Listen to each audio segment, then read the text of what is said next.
Hey, what's up? It's the Real Estate G. Back with the next segment in the next step in the Bootstrap blueprint. Okay, let me start that over. Hey, what's up? It's the Real Estate G, and I'm back with the next step in the Birddog Bootstrap blueprint. So now that we got our budget out of the way, now that we have our goals out of the way, now that we have some control over our debt, the next thing to do is start really getting into promoting your business.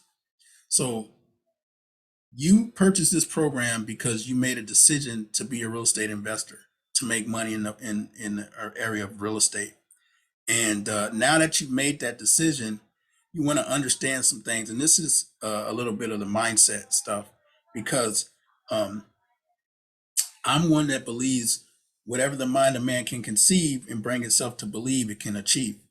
Right. And so that's a simple strategy is conception, belief, and then the achievement of that. Right.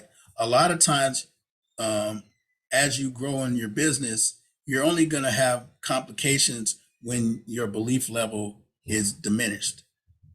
And your belief level is going to be diminished when you start looking at it from uh, you're new to this, or you don't have the money, or you don't have the credit, or when you start rationalizing it, the business based on what you know, right, about real estate. And if you're just getting started, I would make the argument that you don't know very much about it, right? And so if you're not knowing much about it, then take my word for it. You have everything you need right now to be successful in real estate. Just need to believe that, and you need to partner with the things that you're lacking. So when you're in a real estate business, you want to hire your weaknesses, you know, and you also want to partner and hire strengths as well. So your job as the entrepreneur is just to establish the goal, the mission, the purpose, and then maintain and monitor the pursuit of that, if that makes sense. And so, with all that said, as we grow your business in real estate, there's some fundamental things that we're going to dig into right now that I've got from my mentor, Grant Cardone, and it's the 4 P's, you know. And so the fifth P was purpose, so that started with the purpose, but now the 4 P's are promote, profit, process, and people. So what are we promoting? Well, now that you've decided to be a real estate investor, we want to start to brand you as that real estate investor in and around your warm market. Because anything you want for yourself is possible, but it's going to require assistance from others. And you want to understand that now that you're a real estate investor, you're developing the skills to identify off market deals, create off market deals by finding motivated sellers. So what we as investors, we're problem solvers. That's our job, is to help people that have these different problems, and the real estate is associated with the problem. And so one of the strategies that I start you off with is a concept that I got from the network marketing, or multi-level marketing, or direct sales marketing um, um, industry. It's like the Dream 100 list, right? And so let me just share this with you.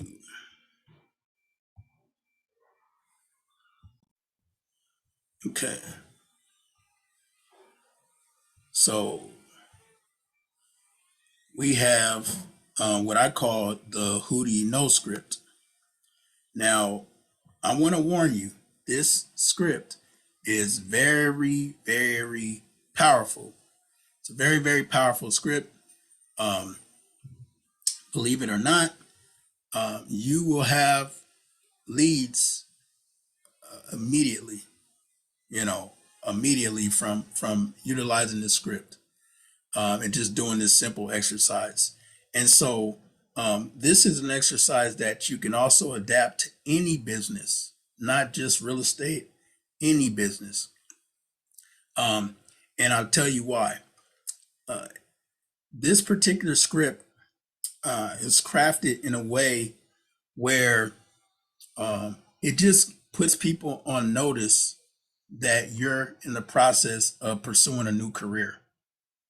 And what happens is generally when we start talking about what we're doing, we run into pushback or doubt. And a lot of times that doubt comes from their, meaning the person that you're talking about or talking to, their belief or their understanding of what we're getting into, and then their belief on our ability to accomplish whatever we're doing. But it's all limited based on their experience. And so I'm somebody that has been investing in real estate for 14 plus years. I've done it with money, I've done it without money. I've done it on the smaller scale and I've done it on the bigger scale. And I'm telling you that this strategy I continue to use today. Now, there's other marketing campaigns that you'll implement, like bandit signs. And I'll do more digital bandit signs nowadays versus the physical bandit signs. And if you don't know what a bandit sign is, it's those "We Buy Houses" signs that you see on the posts in the streets or in the lawns, like the lawn signs. So it's those "We Buy Houses" signs. And I have some strategies that I'll get into with that. But right now we're doing bootstrapping, right? We're doing grassroots guerrilla marketing, and so we're going to tap into your warm market with this script, and then we're also going to tap into networking, identifying your local RIA organization, real estate investment groups. That's what a RIA is, real estate investment groups. And then I host a group. It's called a Network Real Estate Investors. So it's network REI.net. And with that group, I'm going to transition that into a podcast, similar to like a Bigger Pockets, but different. And so we'll be doing weekly Zooms and things like that. And I'll be putting out content in that community because your network will truly determine your net worth, right? We hear these different things, but we never put it into work or put it into action, and so let's just go over this script and then I'll just dissect it for you so you understand the words, because you want to do this, you want to communicate this how it's written. There's an intentionality behind it. And so let me just go through it and dissect it for you. So it's a who do you know script. All right, so the first thing you do is you make a list of 100 people that you know. Just make the list, names, numbers. Don't prejudge it. Don't section it off. Don't organize it. Don't have any thought about their interests or not. Just don't, because you don't know until you have the conversation what they're thinking.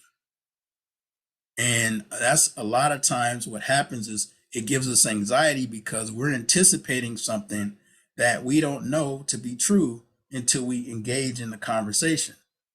And so stop doing that, you know. And rather than stop doing that, do this instead, right? So you call up the person. Hello, this is Gerald. Can I talk to Danny? You know, no small talk, right? A lot of times you're going to be calling people you haven't talked to in a while. You're going to want to try to catch up first. You don't want to do that. This is a business call. You're just calling. It's meant to be brief. It's meant to put them on notice. It might be a little weird at first, but it's okay, because what you're wanting to do, what your intention is really to start to shift how your warm market sees you in the world. You want to put them on notice that you have an interest in real estate. And so now this is tapping into the law of attraction, because now you're going to attract real estate opportunities, because your world, which is comprised of the people that you know in it, are going to start to contribute to you generating leads, if that makes sense. Um, and so it's, you know, Hey, how you doing? Good, I hope. Um, right, you ask a person, they'll say something, you know, all right, good. How you doing? Good. Okay. Hey, and say say my friend is Dan. Hey Dan, I wanted to call you to let you know that I've started a real estate redevelopment business, or I've started a real estate investment business, right? You can change that redevelopment, or you can just say it for what it is. Um, I've started, and this is also kind of an elevator pitch too, as a side note, what you can say in conversation. So as you repeat this, you'll start to use different pieces of it in and around conversation. And so, hi, I wanted to call you to let you know I've started a real estate redevelopment business, and I'm working with a group of local investors. So that piece right there, right? I'm going to stop there for a second. That piece right there, it you just had a conversation with this person. And what you did is that lays the foundation for you to start to reframe how they perceive you in the area of real estate. Because if they know you not to be in real estate, then when you said you started a real estate redevelopment business, they're gonna be like, wait a minute, when did you get into real estate? What experience do you have? Like all of these questions, they're not gonna say it, but these are the thoughts that are gonna be going through their mind or their subconscious, and you want to address it, right? And so how you've addressed it in this sentence is this is what I'm doing. I'm starting a real estate redevelopment business, and then I'm gonna address the issue. And I'm working with a group of local investors. So that is how you're going to do it in their minds. Satisfies the doubt, satisfies the what if or what about or wait a minute. It's settled. So now it's complete. Okay, we're currently looking for some deals. Now we're looking for some deals. So it's not just you anymore. Now it's we. It's your business. It's your colleagues. It's you have a team, which adds more credibility because we're leveraging now. Okay, so we're currently looking for some deals. And now this section that's highlighted in yellow, you want to go through it, right? And the word and the term who do you know, you want to use that term who do you know? Not do you know anybody, because do you know solicits a yes or no response. Who do you know elicits a subconscious processing of who they might know. When you ask a person who do they know, they actually have to think about who they might know before they respond. Now, on occasion, you'll get an immediate response when I say, who do you know? And it'll be to the negative. I don't know anybody. But that's not because they processed it. That's because they're not truly listening to the question and they didn't consciously process the question. So when you say, who do you know? They're going to consciously respond to the question with a, I don't know anybody. And it's only because of their conditioning, their mental conditioning, their scarcity mindset, their opinions and considerations of the people that they know, and their opinions of themselves in the minds of those people. So if I ask you, who do you know that would lend you $100,000 to invest in real estate, you're not going to think of people that actually, well, you're going to think of people that you know that might have $100,000 that could potentially lend it to you, right? And what's going to happen is then you're going to make a judgment on whether or not you think they would actually lend it to you versus whether they would actually lend it to you. Like you're not going to put yourself in a position to have the conversation and potentially fail, right? Because now you're making assumptions on on whether or not they would actually be interested or whatever. And we're going to shift that right now because you're going to have to get good at raising capital. That's just a part of this real estate business. Two things. It's looking for motivated sellers and raising capital. Making offers, raising capital. That's what it is. That's their job moving forward in the real estate space, you know. And so when we get into this part, and I'll start back over. Hey Dan, wanted to call and let you know I've started a real estate investment redevelopment business, and I'm working with a group of investors. We're currently looking for some deals. Who do you know that wants to buy a house? Who do you know that wants to sell a house? Who do you know that is behind on their mortgage? Who do you know that maybe has inherited a house? Who do you know that's it has a house that needs repairs? Who do you know that maybe has a divorce, or who do you know that's in maybe has some rental property? Who do you know that's a real estate agent, or maybe contractor, or real estate attorney or attorney? Who do you know that's interested in making a double digit rate of return on their money secured by discounted real estate?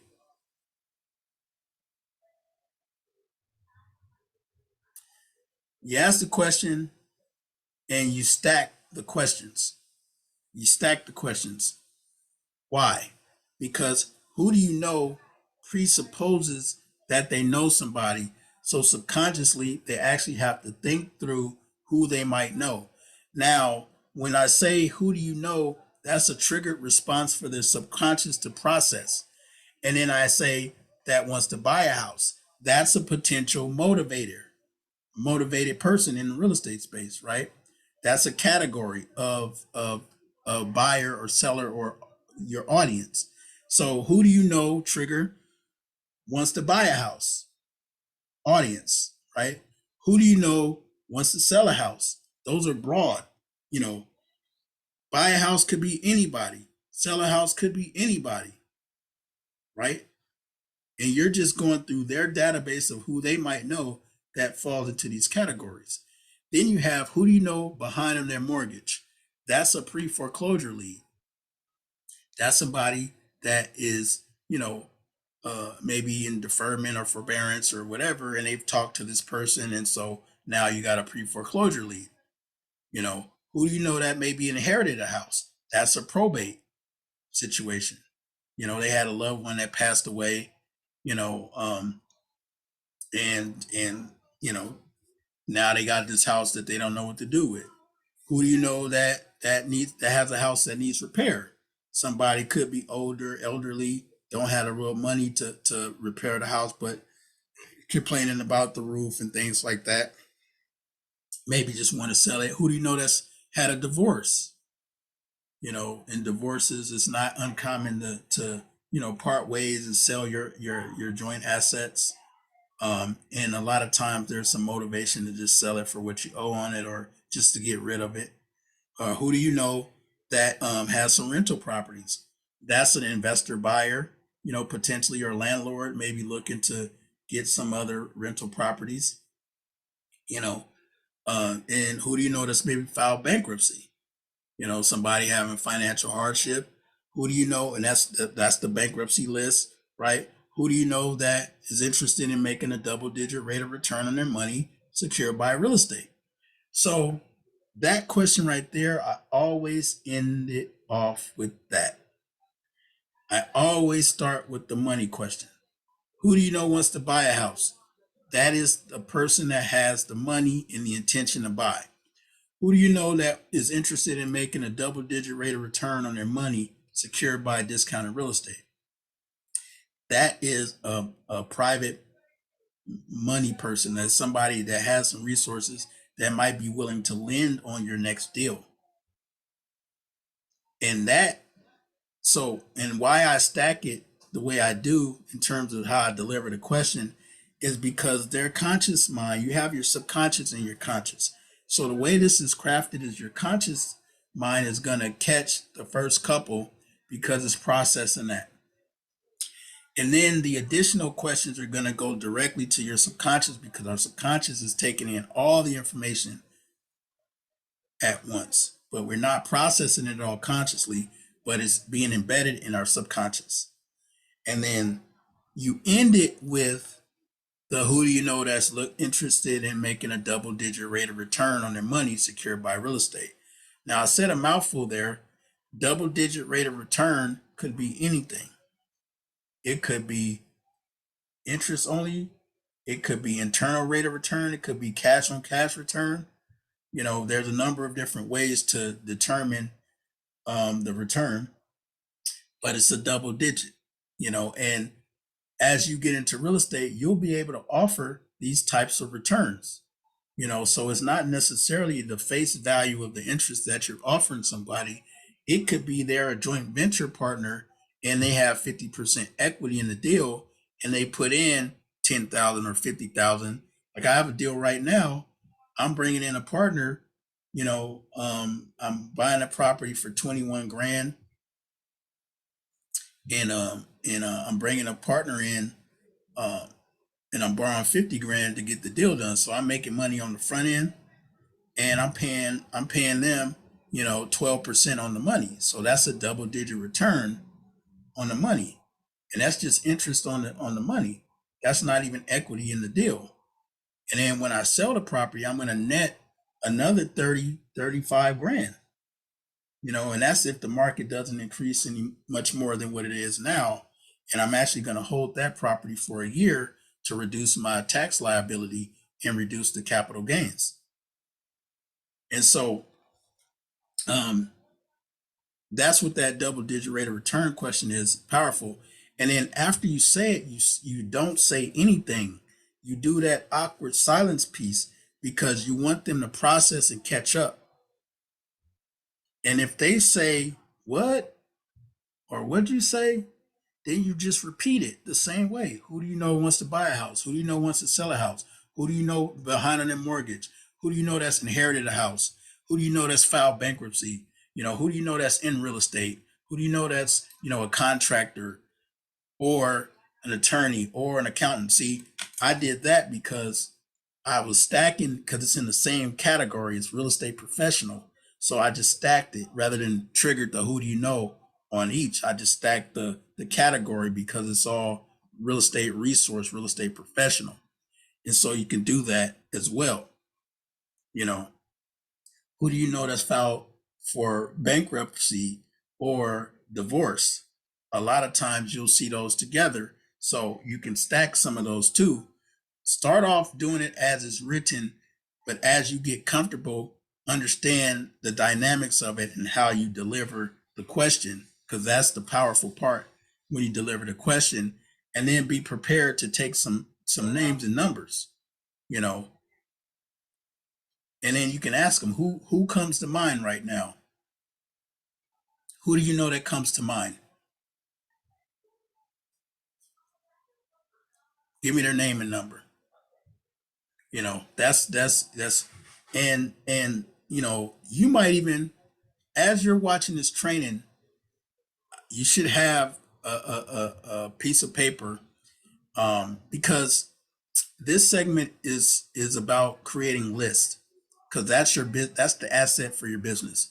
It's the list, and you're going to have three lists that you create as a result of this exercise.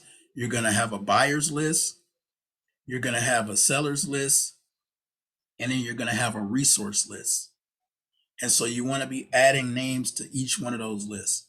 The buyer's list is simply people that are looking to buy.